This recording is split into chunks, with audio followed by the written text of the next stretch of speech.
Thanks for joining us for this month's tip of the month, which is on how do you maximize attendance at an open house.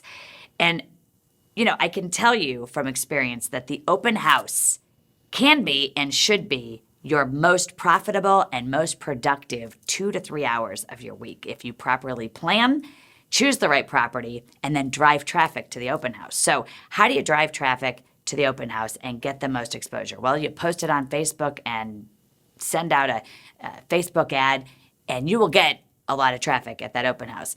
Invite the neighbors, right? Where there is one listing, okay, 2 to 3 more houses are going to list in the next 6 to 12 months. Purposefully invite those neighbors. They are going to come to your open house, even if you invite them an hour before. You want to meet those people. They are future leads. These are people who are going to list in the next 6 to 12 months potentially, and you want that business 6, 12, 18 months from now.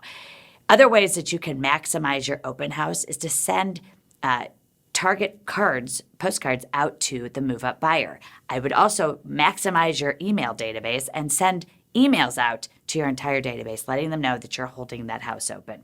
Remember, don't just do the open house to make the seller happy, but use it as one of the best and most original lead generation tools, offline lead tools that we have in our industry.